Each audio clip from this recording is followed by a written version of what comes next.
Kisah Sunan Gunung Jati dan Putri Ong Tin dari Cina. Tahukah Anda bahwa ternyata Sunan Gunung Jati pernah menikah dengan seorang putri cantik dari negeri Cina bernama Putri Ong Tien?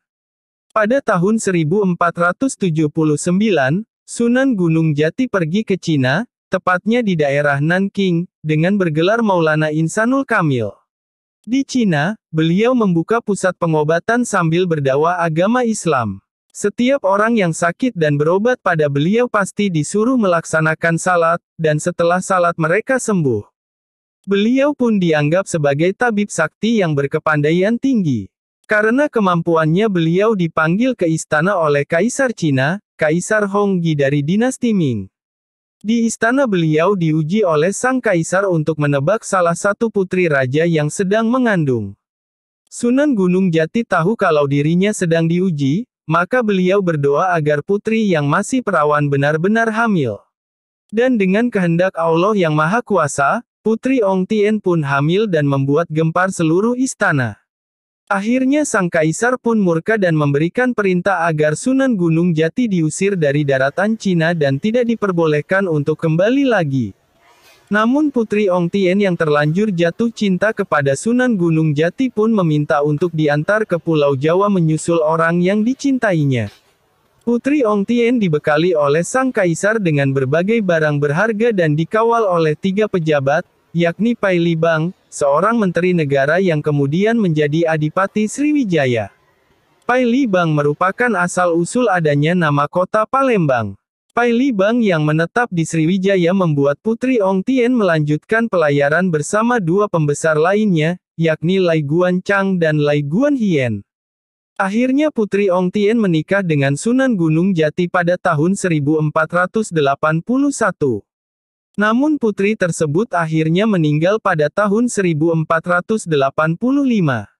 Sebagai seorang sunan yang menyiarkan agama Islam di tanah Jawa, Sunan Gunung Jati tentunya memiliki ajaran-ajaran khusus yang biasanya diamalkan kepada para murid-murid yang menimba ilmu agama Islam padanya.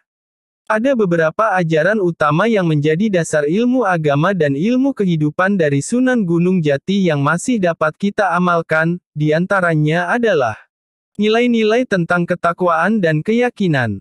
Beberapa hal yang diajarkan oleh Sunan Gunung Jati tentang nilai-nilai ketakwaan dan keyakinan terhadap Tuhan Yang Maha Esa adalah memelihara fakir miskin, salat dengan khusyuk, dan tawadu. Ibarat anak panah yang menancap kuat pada sasaran, berpuasa dengan kuat layaknya tali gondewa, beribadah secara istiqomah dan terus-menerus. Selain itu kita juga dihimbau untuk selalu bersyukur kepada Allah atas segala limpahan rahmat dan rezeki darinya, dan terakhir adalah memperbanyak taubat atas segala dosa-dosa dan juga segala khilafan yang kita perbuat kepada Allah Subhanahu wa Ta'ala.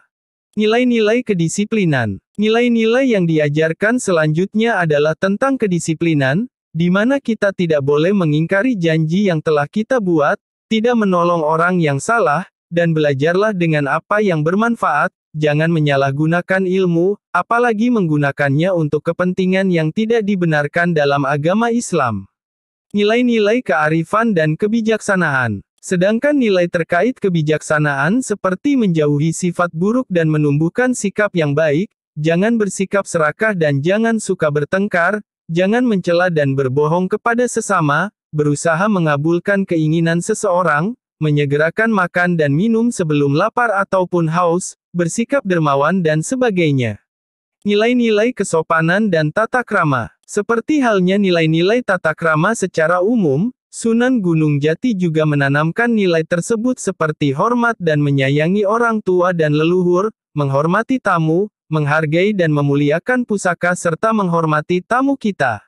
Nilai-nilai kehidupan sosial. Nilai kehidupan sosial yang ditanamkan diantaranya adalah tidak memaksakan diri untuk berhaji bila belum mampu secara harta, tidak memaksakan mendaki gunung bila belum siap secara fisik, jangan memaksakan menjadi imam bila belum memiliki ilmu agama yang cukup, dan jangan berdagang bila hanya berkumpul saja dengan orang-orang. Semoga video ini bermanfaat bagi kita semua. Sampai jumpa di video selanjutnya. Jangan lupa like, subscribe, agar kami lebih semangat lagi, menyajikan info-info menarik lainnya. Sampai jumpa.